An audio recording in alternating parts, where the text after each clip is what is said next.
Gusto kong imbitahan bawat isa sa inyo na buksan ng inyong Bible sa first letter of Paul to Corinthians, chapter 13, verse 11.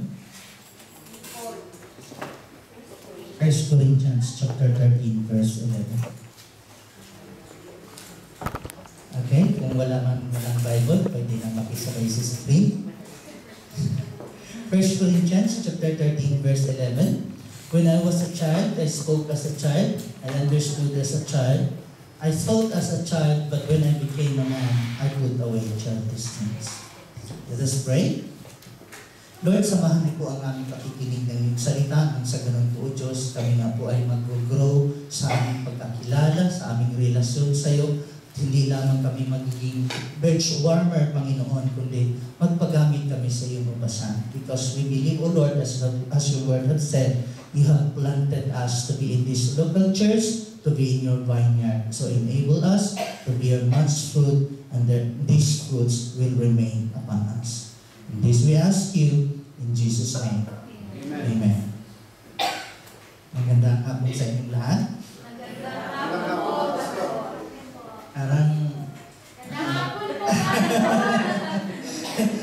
Parang busog na kayo kanina.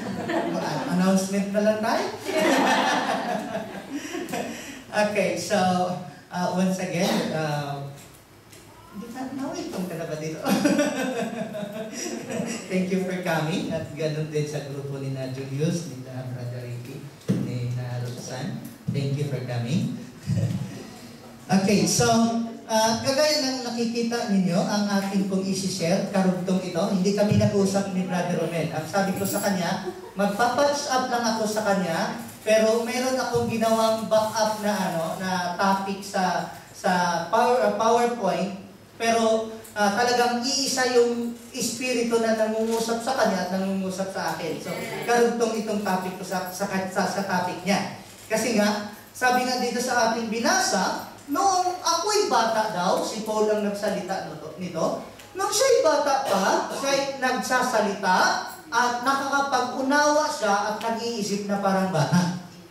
Hanggang ngayon daw, parang bata pa kayo? No. Ang sagwa naman ata kung parang bata pa rin kayo hanggang ngayon, ano? O iisip bata. Okay, ganito kasi yan, maliban sa basketball na ginawang illustration ni Brother Romel. Ang isa sa mga ako kasi, pagka meron akong natutunang aral sa isang tao, hindi ko makakalimutan yon. Bihira kong makalimutan yon. Sa dinami-dami ng itinuro ni Brother Mike sa El Shaddai, sabi niya, anything that lives grows. Totoo nga naman. Lahat ng buhay ay nag-grow. Amen. Eh, Pastor, bakit ang height ko hanggang dito lang? Walang personalan. Hindi lang sa height, kundi paging pangunawa natin, kung tayo ay buhay, nag-grow yung ating pangunawa, nag-grow yung ating patience, nag-grow tayo as long na tayo ay buhay. Maaring yung height natin nag-stop na, pero yung waist natin pwede pa. Nasusunod? Okay, so ganito na lang. If we are not growing, something is wrong. Yes? Kayo ba'y nag-grow? Amen. Amen? Okay, by the way, thank you din, Sister Gloria, sa pagpunta mo. The way na naintindihan ko pagsasalita mo, dati ka na born again or may relasyon sa Lord. Tama ba ako? Okay, sabi ko na nga ba eh. Okay, so thank you for coming. Okay, so ganito na lang, hindi man sa pagyayabang, medyo, alam nyo naman, nag-workout ako at nakakapag-treadmill ako. Tanda-tanda ko, nag-start ako mag-workout way back 2001. Binigyan ako ng instructor ng starting weight ko, lang, 50 pounds. Balik 25 yung bench ko. Magaan lang yun. Sisiw lang yun. Pero dahil ka-start ko lang noon, mabigat na sa akin yun. Ngayon, ang starting ko, pwede kong mag-start ng 50 kilograms. That was 12 years ago, no? Alam mo naman, 12 years, magmula ako nag-gym, hanggang ngayon, 25 pounds pa rin ako, or 50 pounds pa rin ako, all in all. Parang nagsagwa, hindi nag-grow. Nasusunod niya. Eh, hindi ko naman itinatago, nagkakaedad na rin ako, medyo hindi ko ikinakahiya yung edad ko, 40 na ako, at lalong may diabetes ako, na ang diabetes, hindi siya gumagaling, pero incurable, pero controllable. Hindi ko idinidina yung katotohanan na yan, pero si Lord ang may control sa lahat ng bagay. Nung mag-start ako mag-treadmill, alam niyo po ba, hindi pa ako maka 400 meters, naglalakad na ako. Minsan, mahaba pa yung lakad ko kaysa takbo. Wala bang yung 1 kilometro, halos nakukuha ko yan in 15 minutes. Kasi nga, mahaba pa yung lakad ko kaysa takbo. Pero ngayon, kaya ko nang takbuhin straight yung 5 kilometers in 9 to 10 kilometers per hour. Bakit nag-grow? Amen? Nung una nga, damang-dama ko yung baga ko, kaya pa. Pero yung binti ko, suko na. Pero nag-grow. Ganon din, pagdating sa ating pagkakilala sa Lord, baka nag-grow ako sa treadmill, nag-grow ako sa pag-gym, nag-grow ako sa ibang bagay, pero hindi ako nag-grow sa kingdom. Baka naman kayo, lumalago kayo sa pagtatrabaho, lumalago kayo sa business, lumalago kayo sa Facebook, ang dami nyo nang alam na chismis, ay... Tapos, pagdating sa spiritual relationship, hindi nag-grow, hindi maganda yun. Amen ba? Okay, so ang aim natin sa topic na ito, for us to grow mature in our relationship with the King. Amen? Okay, so mayroon 3 klase ng tao. Una, yung mga natural. Kung ang una ay natural, ano sa tingin niyo ang pangalawa? Ha? Ang natural. Ha? Normal. Hindi, may natural na eh. Abnormal. Okay, so ang una ay natural, pangalawa ay carnal, ang pangatlo ay spiritual. Nasaan ka ngayon? Natural, carnal, or spiritual? Spiritual. Tingnan natin. Ang natural daw, unregenerate person, non-spiritual, who has not accepted or welcomed the things of God into his heart. Natural na tao lang. Pag sabihin ng kapwa niya na punta tayo sa church, tapos sabihin nila, sasayang ka lang ng oras mo pagpunta sa church, natural lang sa kanila yun. Natural na tao sila eh. Nasusundan? Okay. Has not received Jesus as his Savior and walks according to his will. So, ang natural na tao, ang pamumuhay niya ay ayon lang sa kalooban niya. Hindi pa siya nakapag-pray na, Lord, hindi ang kalooban ko ang masunod, kundi kalooban mo ang masunod. Ganon ang mga natural. Nasusundan? Okay? So, his spirit is filled with darkness. Natural na tao pa siya eh. Hindi pa siya ligtas. Carnal tayo. Gusto lang kadali. So, una, natural. Pangalawa, carnal. Ang ibig sabihin ng carnal, ito yung mga tao na regenerated by the Holy Spirit through faith in Jesus Christ, but remains carnal or nabubuhay sa flesh. Sensual. So kung sinasabi ng 2 Corinthians 5:7 that we live by faith, not by sight, ang carnal, hindi sa namumuhay sa faith, kundi sa sight niya. Ipakita mo muna sa akin bago ako maniwala. Ganyan ang carnal. Ang carnal or ang pagiging sensual, namumuhay sa mata niya, sa pandinig niya, sa panamoy niya, sa sense of touch, at saka sa 5 senses, in short. Patunayan. Hindi yung by faith. Nakukuha niyo ako. So, ang mga tao na ito, tumanggap na sa Lord, na-regenerate na by the Holy Spirit through faith in Jesus, pero namumuhay pa rin sa flesh. Sa senses. Bakit pastor yung kapatid niya si James? Okay. Sinabihan siya, patunayan yan sa Jerusalem. Bakit? 7:3 lang John. Okay, bakit si Jesus man, may ano din si Jesus, na sabi nga niya, noong bago niya buhayin si Lazaro, sabi niya, Ama, alam ko, dinidinig mo lagi ang aking dalangin, pero alang-alang sa mga taong nakapaligid na ito, dinggin mo muli ang aking dalangin. Kasi alam niya, yung mga kausap niya, hindi pa spiritual, nasa carnal pa. Or ang iba sa kanila, nasa natural. Okay? So, ang mga carnal daw na Christians ay immature Christian. Ang kanilang pag-iisip ay kagaya ng bata, ang kanilang pananalita ay kagaya ng bata, at ang kanilang pangunawa, kagaya ng bata. Siguro naman, mabilis kayo magsalita, ay, hindi ako yan. Tingnan natin mamaya. Okay, so, ang mga carnal daw, they never grows up and mature in godly ways and principles. Kasi nga, nanatili pa rin sila sa sarili nilang pangunawa. Kung sa tingin nila ikabubuti, gagawin nila. Pero kung hindi, thank you very much. Yes. Okay? No offense, but the church is filled with carnal Christians. Hindi itong God Most High lang ang tinutukoy ko. Baka sabihin nyo naman, grabe naman si Pastor, carnal pala tingin sa atin lahat. No, hindi lang ang God Most High, kundi as a church in general. Baga, lamang ang mga carnal kaysa spiritual. Okay, may reason tayo dyan. Okay, so they have received Christ. They do care about the things of God, but they still think and thought as a child. Isip bata, pananalita bata. Damdamin bata. So, ang mga carnal pa, they are selfish, self-centered, and finds it difficult to be happy unless they get what they want in life. Kayo ba, happy lang pag natanggap nyo yung gusto nyo? Ha?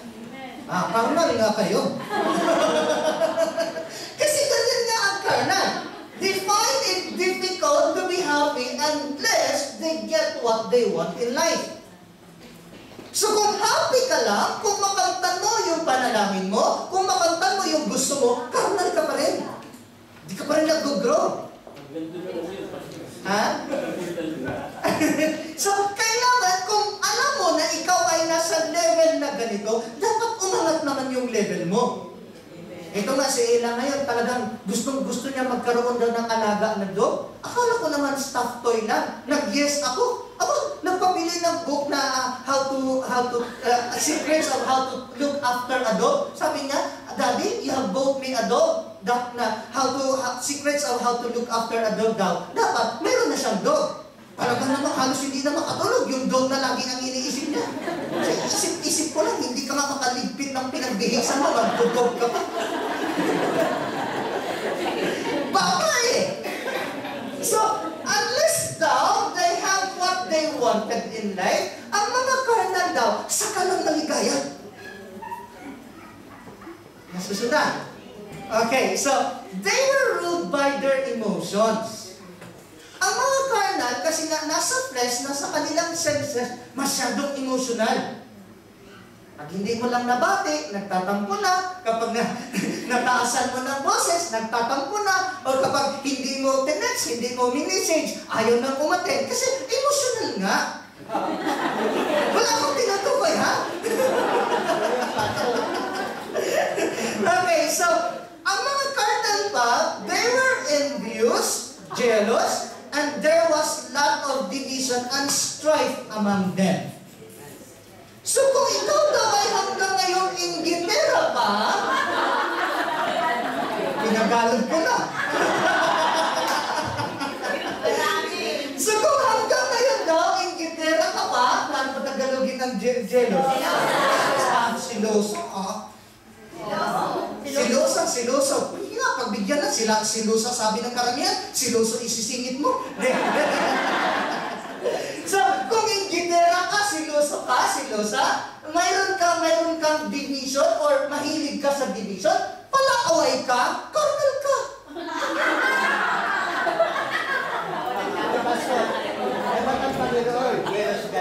Ha? Kasi pag umayon sila sa ibang Diyos, magagalit. Iba-ibang klase yung jealousy ng Lord. Kasi nga, kaya lang naman nga sinabing jealous God, kasi ang mga tao noon, sumasamba sa ibang Diyos-Diyusan. Eh bakit ikaw, hindi ka nag-jealous?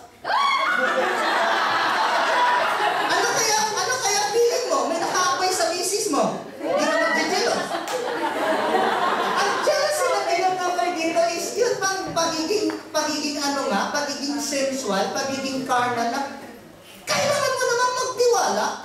nagjijelos ka pa rin, nagsisilos ka pa rin. Sa totoo lang, ang 4 pillars of relationship, love, respect, trust, and acceptance, kapag isa sa mga haligi na yan ang nasisira, pilay na yung relationship nyo. Ang trust, madali mo siyang ma-achieve, madali mo siyang makuha, pero napakadaling sirain. Amen? Kaya nga, kapag ang isang tao walang trust, lalo sa asawa niya, sa mister niya, kunting problema lang ng konti, nag-aaway na. Bakit? Sinuso! Yung kapatid ko nga yung kapatid ko na sorry to say, naghiwalay sila. Alam niyo kung bakit? Kasi yung asawa niya, kapatid ko babae, yung mister niya, yung kapatid ko, bibili lang ng ulam, ito walang personalan talagang aamoy-amoyin pa daw yung underwear, baka may ginawang kalukuhan. Grabe, sinuso yun. Pangit siguro yung lalaki. Ha? Ay, kung makita mo yung asawa niya, gwapo. Pero aamoy ko dito is, kung wala kang trust, hindi magiging strong yung relationship. Kasi ang pagkasiloso at silosa, pagiging karnal yan. Nasusundan. So kung hanggang ngayon, mayroon pa sa inyo silusa at tagal na sa gawain ng Lord, karnal pa rin yan, di pa nag-grow yan. Okay? So 1 Corinthians chapter 3 verse 1 up to 4. And I, brethren, could not speak to you as to spiritual people, but as to carnal, as to babes in Christ. So mga carnal daw, babes kay Christ. I fed you with milk, not with solid food. For until now, you were not able to receive it, and even now, you are still not able. Kumaga, tagalogin natin ito. Sabi ni Paul sa mga taga-Korinto, hindi ko kayo pwedeng kausapin sa larangan ng espiritual kasi hindi nyo naintindihan at hindi nyo kayo intindihin. Sagwa naman ata nun. Okay, ito si Ella, mahilig kasi si Ella ang mga bata, hindi yan mahilig magtago ng kanilang opinion, hindi mahilig magtago ng kanilang nararamdaman. Madalas ang ginagawa nila, sinasabi. Maraming sinasabi si Ella sa akin na halos hindi ko na sinasagot kasi it doesn't make sense naman. Nakumbinsihin ko siya na maunawaan niya yung naintindihan ko. Or else, parang bata na rin ako. Okay, so verse 3, for you are still carnal, for where there are envy, strife, and divisions among you, and are you not carnal and behaving like mere men? Verse 4, for when one says, I am of Paul, and another, I am of Apollos, are you not carnal? Sige nga, matanong ko nga kayo. Sino gusto niyong pakinggan? Si Pastor Edmond o si Pastor Romel? Salamat na lang at hindi nyo sinabing si Pastor Edmond. Kung sinabi nga si Pastor Edmond, mga carnal pa rin kayo. Di ba ganyan ang sabi dyan? Pag sinabi daw ng iba, gusto nila si Apollos, gusto nila si Paul, pagiging carnal pa rin yun, hindi pa rin nag-grow. At yan ang purpose ko kung bakit ko sila pinagpasalita, panang sa ganun, mag-grow naman kayo sa pakikinig na kahit hindi ako nagsasalita, natuto pa rin kayo makinig. Amen. Amen. Kasi nga, kung ako lang ang magsasalita, hindi mag-grow ang Gadnosay. Walang ibang services sa Sunday. Bakit? Kasi walang nagsasalita dito eh. At least kung nadagdagan yung nagsasalita dito, pwede na mayroon tayong service sa Liverpool, sa Birmingham, o sa Scotland. Kasi si Pastor Edmond may kapalit na. Amen. Hindi ako nagpapaalam, pero gusto na kayo mag-grow. Di ba? Nasusundan ako kung ano ang point ko. Okay, so, conversation and thinking twice. Aren't we carnal? Sa pananalita natin, sa pag-iisip natin, hindi ba tayo mga bata? Minsan. Naging isip bata. Okay, so 1 Corinthians 14:20, brethren, do not be children in understanding, however, in malice be babes, but in understanding be mature. Napakasarap kausapin yung mga taong mature. Napapansin niyo po ba? Ako kapag walang kwenta yung kausap ko, madalas tahimik ako. Pagka marunong naman yung kausap ko, tahimik Bakit? Kasi nakikinig ako. Okay, tingnan natin sa NIV translation. Brothers and sisters, stop thinking like children. In regard to evil, be infants, but in your thinking, be adults. Ang gusto niya sabihin, mag-grow ka naman, hindi ka na bata. Yes. So, pagdating daw sa kasalanan, pagdating sa kalokohan, maging bata ka. Matakot silang gumawa ng masama. Mga inosente, kunyari sila. So, pagdating sa pangunawa, be mature, be adult. Taas kamay dito yung mga isip bata pa. Buti na lang, ito walang nagtaas agad ng kamay. Okay, so, ang mga bata daw, nagsasalita sila ng masyado at nagsasalita ng mabilis. They talk too much and speak rashly. Yun bang, tama ba yung spelling ko? Mali yata. Parang butlig-butlig ito na rin. Ayo, tama ang sabi ko, mali ang spelling ko kasi butlig ata ito na rin. So, yun ba? Halos hindi na sila nag-iisip, nagsasalita agad. Ewan ko kung umaamin kayo, basta ako umaamin. Pag ako galit, talagang wala pang 1 second, may sagot na, may tubag. May sagot na, lalo kapag ka-chat, talaga naman, pagka sinasagot ako sa ganyan ako pagkagalit.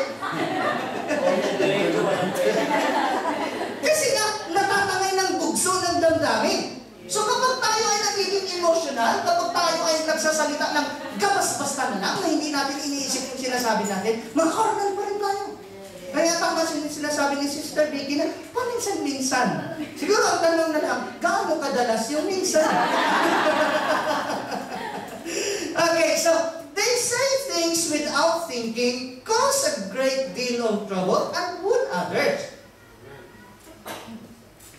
Kaya mag-ingat tayo sa ating pananalita. May kapangyarihan yung ating salita. Proverbs 18:21, death and life is in the power of the tongue. Tapos hindi ka nag-iingat sa pananalita mo. Tapos ang tagal-tagal mo na nakakilala sa Lord, buwisit na araw na ito. Ay, kayo naman pala naging buwisit, sinasabi mo eh. Mataliwan nila. Nasusunod. Okay, so we must remember that even if we are sorry for our words, once they are spoken, we cannot retrieve them. Yes. Hindi mo na mabawi yun, narinig na nila yun. At sabi pa ng Proverbs na may mga salita daw takos sa puso natin kaysa doon sa mga suntok ng mga kamao. Hanggang balat lang yun, siguro hanggang muscles, pero ang mga pananalita, sugatan, pati damdamin. Amen? Okay, so, ang mga carnal pa, they speak many negative things, murmuring and complaining are normal for them. So kung hanggang ngayon, mahilig ka pang mag-murmur, mahilig ka pang mag-makton, mahilig ka pang magreklamo, hindi ka pa nag-grow sa Lord. Ano ba itong weather na ito? Spring na, ang nag-snow pa, umuwi ka sa Pilipinas.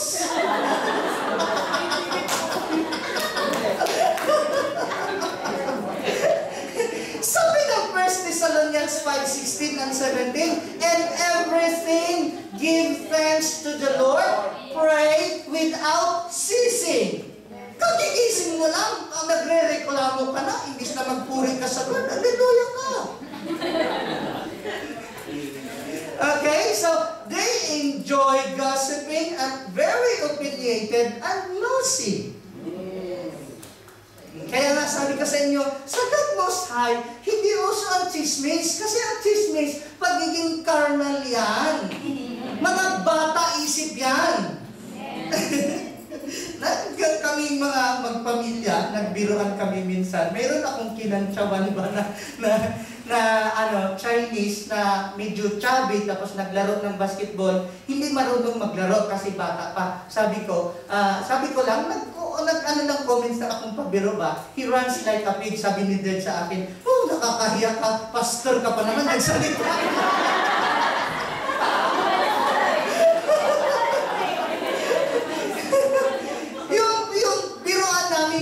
marami lang ba? Alam naman nilang nagbibiro ako, pero hindi ko talaga ugali yun na harap-harapan sabihin na kahit sugatan na yung tao, wala ka pa rin pakialam kasi akala mo biro lang. Nakuha na ang point ko. So, ang mga carnal daw, they're very opinionated and nosy. Yung mga opinion nila, hindi nila kinikip sa sarili nila, sinasabi. Di mo naman kailangan sabihin lahat ng opinion mo eh. Lalo na kung hindi maganda. Sabi nga, kahit sa Facebook, ang dami kong natutunan, sabi doon sa mga posts sa Facebook, if you cannot say anything good, do not say at all. Do not say anything at all. Masama na nga yung sasabihin, sinasabi palagi. Tapos pag mabuti, ay yan, wala akong masabi dyan. Hallelujah! Pag sinabi, pag mabuti ka, wala kang masabi. Pag masama ka, ang dami ang masabi. Kung ano pa masama, yun pa sinasabi. Carnal yan. Okay, so they easily fall into judgmental attitude even though God's word gives a strict warning against it. Yun lang, mahilig ka manghusga, mayroon kang sariling opinion, nagkikreate ka ng sariling consideration mo para sa isang tao. Mayroon kang judgmental attitude. Okay? So most of the problems are rooted in pride. Why? They think more highly of themselves than they ought to. Masyado nilang pinapahalaga yung sarili nila kaysa dapat na papapahalaga.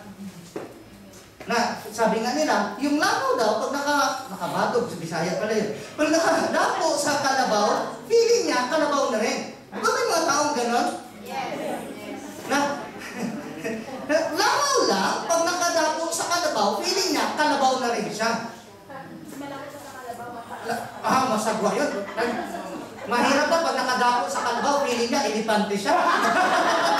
Baka ganun ang gusto mong sabihin.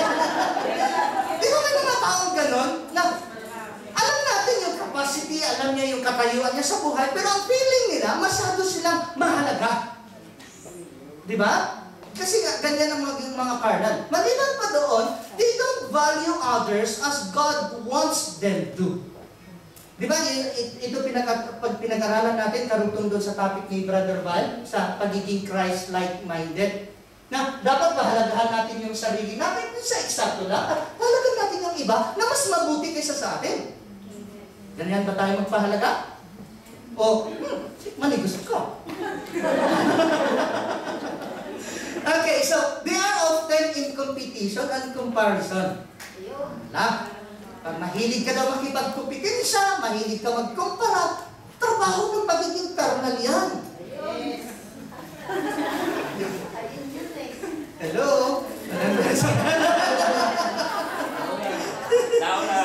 Tao lang. Okay. Kukunin ko yan sa nasabi mo, tao lang, pero hindi tayo pwedeng manatili sa level na gano'n. Hindi tayo dapat manatiling bata hanggang sa tayo tumanda. Dapat maituwid na yun at magkaroon tayo ng pagbabago. Okay? So, dahil mahilig sila makipagkompetensya at magkumpara, these things leave them joyless, frustrated, empty, and miserable. Kasi nga, may nakita na naman silang bago yung kapitbahay, may nakita na naman mga bagong gamit, yung kanilang kaibigan, sila wala pa, sila yung kaibigan niya, naka-iPhone 5S na siya, medyo pa, baka kung ano pa yung gamit niya, lagi nagkukumpara. Kaya kung mayroon siya nakita na wala pa siya, nagiging empty yung buhay niya, nawalan niya ng joy, naging miserable. Siguro kakapanood siguro ng movie ng Les Miserables. So, Jesus came that we might have life and enjoy it. So, ito yung kino-quote ko last time. John chapter 10, the thief does not come except to steal and to kill and to destroy. I have come that they may have life and that they may have it more abundantly. So, ang isang reason noon is, kung tayo ay nagmamature, tayo ay nag-grow, magkaroon tayo ng abundant life. Yes? Amen. Okay, sorry, by the way, mayroon akong hindi na-acknowledge. Ano pangalan mo sis? Ikaw? Joan, ikaw ang Joan. Sorry, parang familiar lang kasi mukha mo, pero alam ko hindi ka pa na-welcome sa church eh. Gusto kong sabihin sa'yo na welcome ka sa God's Side. Okay, so, sabagay, makasama natin siya sa camp. So, at least man lang ngayon pala, makilala na kayo ni Sister Joanne. Okay, so, no matter what level we are on, we should want to grow. Hindi ka dapat makontento. Lalabas ko ng konti, okay lang ba? Okay. Mga 2:59, tapos na tayo. 2 pa rin. If you are still a baby Christian, you should make a commitment to work with the Holy Spirit towards maturity. Amen ba? Nasabi ko nga sa inyo, 6 months akong umaattend ng prayer meeting ng El Shaddai noon, nami-miss ko yung gimmick ng barkada. Kaso, dumating yung time na 3 times a week kaming nag-overnight Bible study. Nagdesisyon ako, Lord, na-miss ko na rin yung gimmick ng barkada ko, na-miss ko na yung kung ano pa mga layaw ng mundo dahil sa kagagalo ng prayer meeting na ito. Nagdesisyon ako, magmula ngayon, isa sa buhay ko na yung napapakinggan ko. Nakalaya ako sa bisyo. Hinako ako ng Lord. It's just a matter of commitment or determination kung gusto mo talagang mag-grow. Correct. Okay. So, if you are common Christians or mediocre, it is not pleasing to God. Kung below average ka, common Christians ka lang, hindi pleasing sa Lord. Dapat kakaiba ka at angat ka sa iba. Sa spiritual na larangan, hindi sa Facebook. We are not to be lukewarm, wanting to be Christians, but also loving the world and all its ways. Ito na yung sinasabi ni Brother Val, sana naman hindi ako pinatamaan mo ano. Sabi ni Brother Val, kaysa naman naka-attend ka ng church tapos nakikiinom ka daw sa mundo, na wala ka nang pagkaiba sa kanila. Patunayan ko sa inyo, mayroon akong pagkaiba sa pag-iinom. Kasi mga kakainom ko, Katoliko at Kristiyano din. Depende sa design ng puso yun, bakit nakikinom. Tsaka sabi ko naman sa inyo, pag ako nalasing, sasabihin ko sa inyo, huwag na kayo umattend sa church na ito. Bantayan nyo yan. Pag ako nalasing, huwag na kayo umattend sa church na ito. Yan bang, nakatotoo kong uminom, pero mayroong pakikisama na hindi ako umaalis sa pagiging righteous. Amen? Kaya may red wine akong nang binili. Okay, point ko lang doon ba? Yan bang, ang Lord kasi, they wanted to be Christians, but they also love the world and its ways. Ito yung point ni Brother Val na hindi pwedeng mangisda sa dalawang ilog at the same time. Okay, so. Pero Pastor. Okay, sige. Si King David, nung papatayin niya ang mga ni Abigail, yung asawa niya. Dinalan siya ng anak ni Abigail. Hindi mo masunod yung ito nga, sinasabi ko na sa inyo. Si Si Daniel ba umiinom? Sino? Si Daniel, umiinom? Yes. Sino nagsabing umiinom si Daniel? Wala hindi sinabi na niya umiinom. Ha? Nabanggit ko na ba sa inyo na si Daniel umiinom? Nabanggit ko na? Nabanggit ko na pala. Si Daniel umiinom. Kasi Daniel is a man of prayer, is a man of God. Grabe yung pagkilo sa kanya, pero hindi na nga mahulugan si Daniel umiinom. Pero wala kang makita sa Bible, si Daniel naglalasing. Kasi kasama siya ng hari eh. Oh, kasama siya ng hari?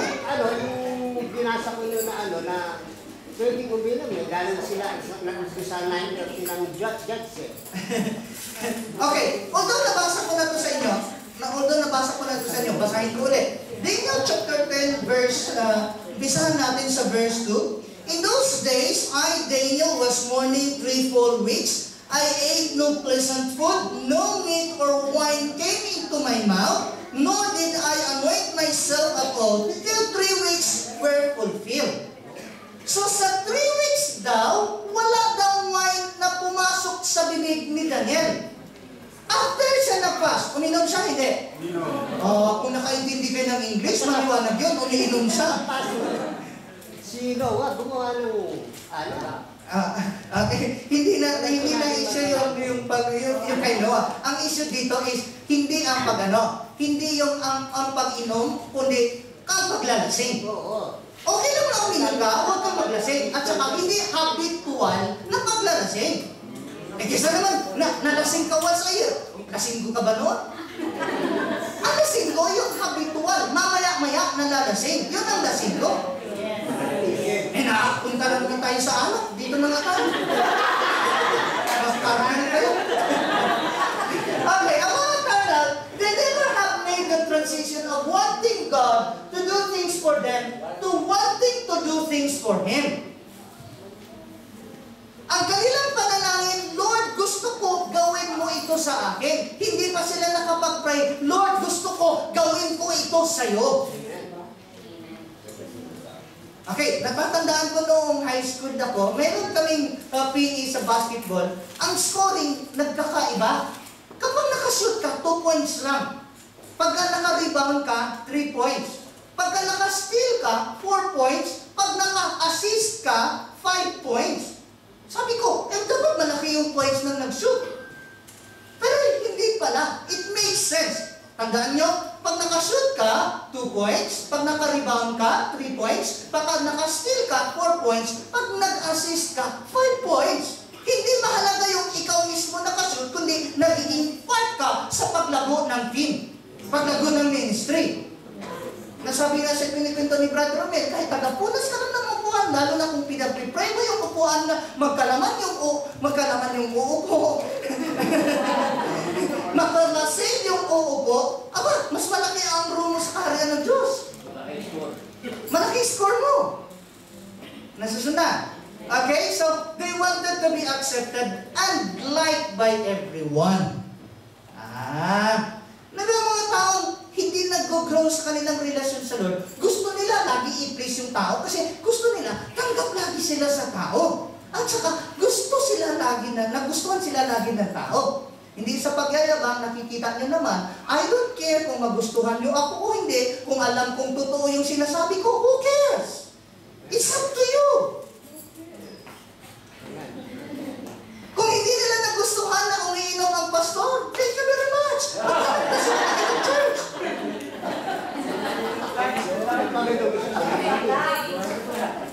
Kung hindi nila nagustuhan na napango yung pastor nila, naghanap ka sila ng puti. Ini-illustrate ka lang. So, hindi ko hinahangad yun na magustuhan at tanggapin ako ng lahat. Natural yun, bilang pastor, maraming masasagasaan. Kung nasagasaan sila at ayaw namang magpakumbaba at umalis na dito sa God Most High, thank you very much. I thank the Lord na nagstay sila dito kahit sandali.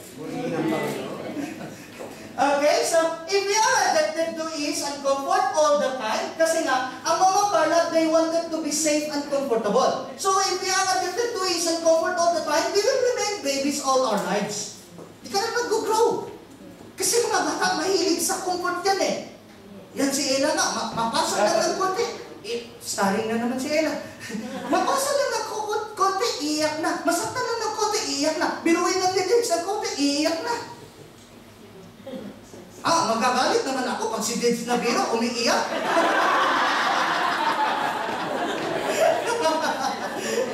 Okay, so, you cannot be a baby all your life. Amen? Okay? Every living thing grows. Hindi ka pwede manatiling baby. A baby who doesn't grow is called failure to try. Tama? Amen. Okay? A healthy baby, nagduduble yung timbang or nagigain ng weight, tumatangkad, and learn things all the time. Nag-umpisa lang sa English daddy, nagiging dada, pero tuwa rin magulang. Nung una nakapagbigkas, ngayon nga si Ella, tuwang-tuwa ako kasi nakapagsabay na siyang magbasa kami ng Bible. Although, nag-skip siya ng maraming words, mahaba masyado yung 10 verses ni Ella, at least kasama na siyang magbasa ng Bible. Kasi naman, 10 years na si Ella sa church, after na siya naging adult, tapos 10 verses pa rin ang nababasa everyday. Hallelujah! Okay? So, ang bata, they learn to sit, they learn to stand, they learn to walk and run, and the baby Christian should do the same thing. Mabuti pa nga yung bata, bilis matuto eh.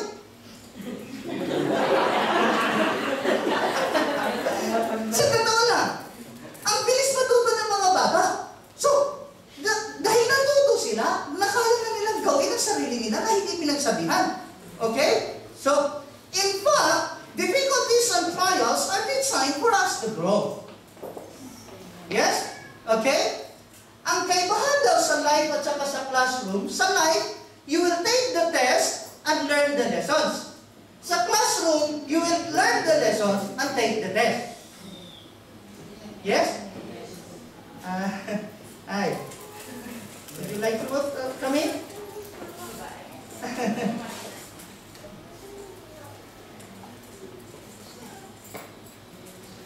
Okay? So, that's the difference between life and classroom. Welcome to the church. Patingin-tingin nila, mahirap na. Kanina ba ba? Okay, so, babies or children, they hear what they hear, but they never apply what they have heard. Yes? Okay, let's say for example, with Ella, because she's just 6 years old, I keep telling her to wear her slippers inside the house every day. Why? Because babies or children, they hear and hear, but they never apply what they have heard. For example, in church, topic of unforgiveness has been preached so many times, and yet so many Christians remain angry and resentful. Why? They are just like children. They hear and hear, but they never apply what they've heard. Am I right? Okay. So, I think it was Joy who mentioned about abnormalities. Have you read progeria? Okay. There is a condition called progeria, a rare congenital disorder of childhood that is characterized by rapid onset of the physical changes, the typical of old age, usually resulting in death before the age of 20, also called Hutchinson-Gilford syndrome. What's wrong in progeria? These children usually remains the size of an infant or toddler. Are you with me? Okay, aside from that, their brain capacity is not affected. Their brain is okay, but their brain are trapped in a tiny body. They are often bright and verbal, but they are trapped in tiny body. So their brain is okay. They're so brilliant. But guess what? Their size is just like this. Because that is the condition. Progeria. A 10-year-old may have a general health of an 80-year-old. Am I right, John? Yes? So, they're just 10-year-old, but they look like an 80-year-old. That's the condition. Again, we cannot be a baby for life. And guess what? We should not be a spiritual progeria. Yes? Again, a progeria remains or usually remains at the size of an infant or toddler, although they're grown up, or they're grown up, they haven't grown up. They're old enough. So, if you have been a Christian for quite long years and you haven't grown, you're a spiritual progeria. Tahimik na kayo ngayon, no? I'm not sure if it... Okay, so we should be wiser tomorrow than today. Because getting more wiser and wiser every day.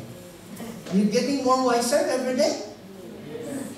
If you're the same from last year, you're not growing. Okay? If we have been a Christian for 8 years, we should be taller in the spirit than when we were 2 years old.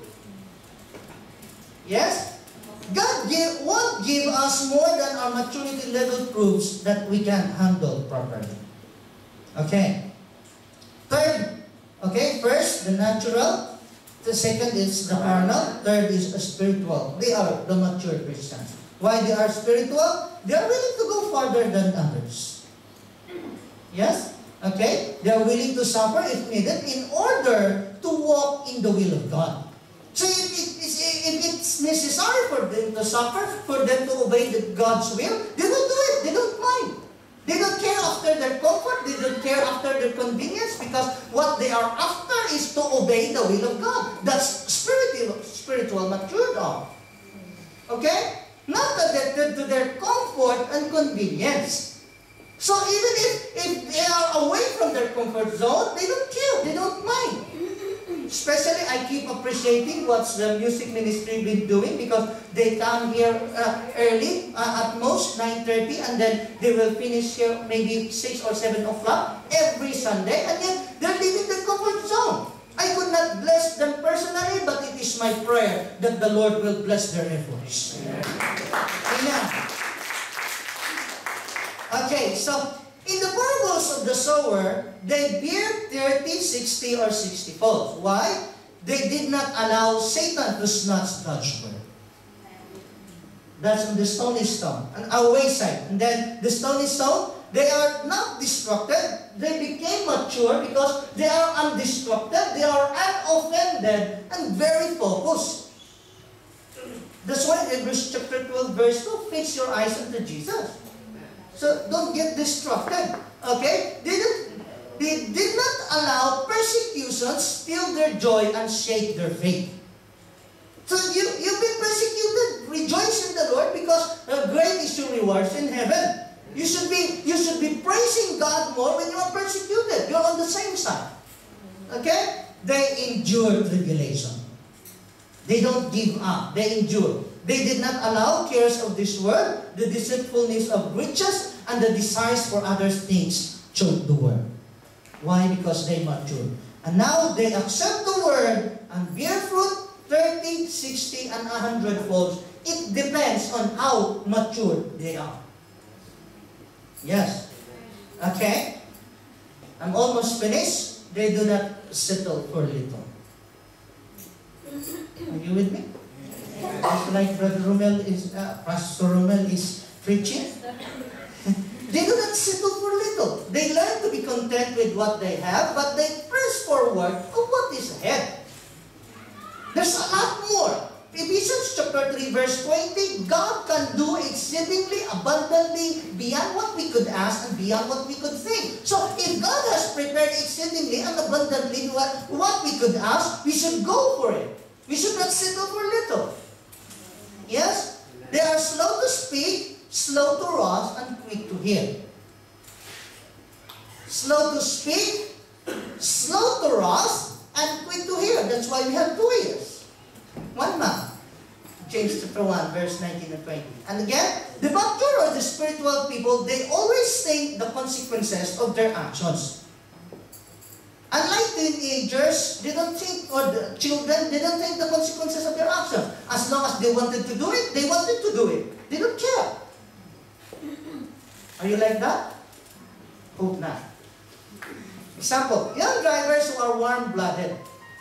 Most of the accidents in UK, the age bracket is from 17 to 22. Why? Because they're so hot. I'm not sure if I'm still 17, but that's the case in UK. Yes? Okay? Identification-wise, there are 3 types of identification. First, there are those who have the old IDs. You should know who preached this topic. So there are people who got old IDs. Before they get saved, before they knew the Lord, they're wearing their old IDs. Second, there are those who have fake IDs. It's not fake. You just use your ID during Sundays. You are Christian on Sundays, but on Mondays to Saturdays, nobody knows. Okay, third ID, there are those who have the true ID, the new creation. Because 2 Corinthians chapter 5, verse 17, therefore, he who is in Christ, he is a new creation. Behold, all things have passed away. Yes? Yes. Challenge. Which level are you in? Natural, carnal, or spiritual? Spiritual. Huh? No carnal? Okay, so you should know if you're a natural person, you're a carnal person, or a spiritual person. Second challenge, which ID do you have? Old, fake, or true ID? Okay, conclusion again, or another challenge. Are you still growing and wanting for more? You're not a spiritual progeria? Conclusion, 1 Corinthians 13:11. When I was a child, I spoke as a child, I understood as a child, I thought as a child, but when I became a man, I put away childish things. And another conclusion, 1 Timothy chapter 4, verse 15. Meditate on these things, give yourself entirely to them, that your progress may be evident to all. We should not just keep our progress for our own selves, but it should be evident for all. By the way, thank you for coming to the church. Welcome to God Most High Christian Ministry. What's your name, please? No. Okay. Thank you. I'm not sure if you're a Christian already. You are. Okay. Thank you for coming. We just wanted you to come here in front. We would like to offer prayers for you, as it is our custom, and as a part of welcoming you to the church. You're living here, right? Okay. Okay. Okay, you've been to church. Okay, so this is the second church? Third church.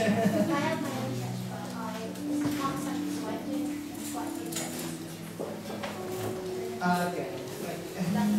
And Pastor Okay, so let's pray for our sister. And Sister Joanne, we also like to invite you to come here in front.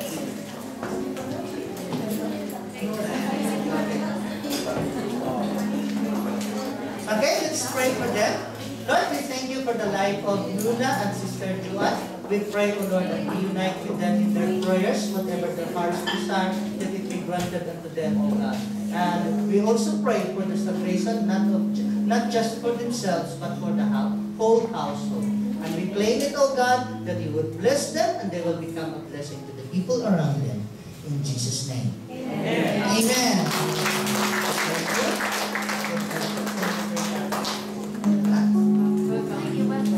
Okay, I'm just wondering if Leah and Alex prayed over? Yes? Okay, thank you. They will come and embrace and welcome your hands.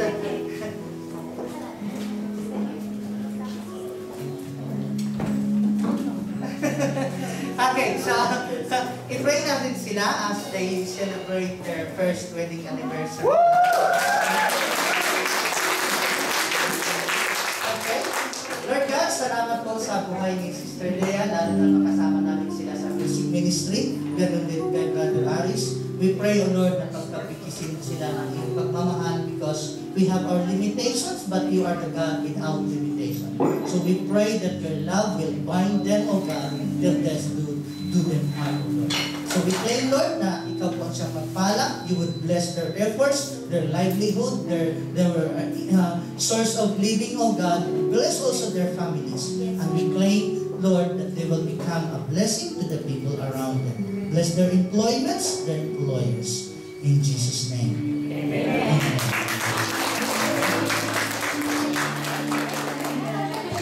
Okay, we would like to close the service with our offerings, our envelopes, as we offer it to the Lord.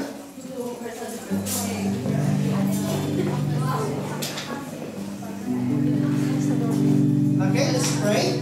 Lord, we thank you for your words. We thank you for the level where we are now. We thank you for the progress that you have done into our lives. And we thank you, Lord, by means of these envelopes, by our tithes and offerings. We pray, O God, that you would continually bless us as we offer these blessings unto you.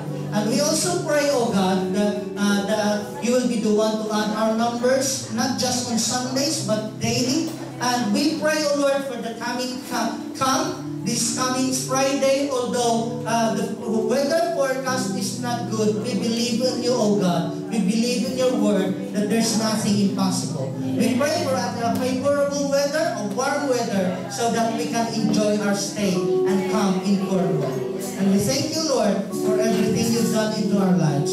And Lord, we also pray whatever sickness, whatever illness that we have, whatever part of our body that is not functioning well, we pray that your healing be upon each and every one of us, maging sa kapatid namin, Sister Jennifer, Panginoon, sa ano pa man mga may dinadala o hinaharap na karamdaman, we pray for your healing by the blood and by the stripes of Jesus.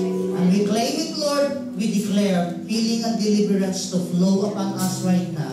Maging sa buhay ni Sister Gina, Panginoon, maging sa mga mahal namin sa buhay, to our loved ones who are suffering from illness, we claim for your favor and mercy upon them.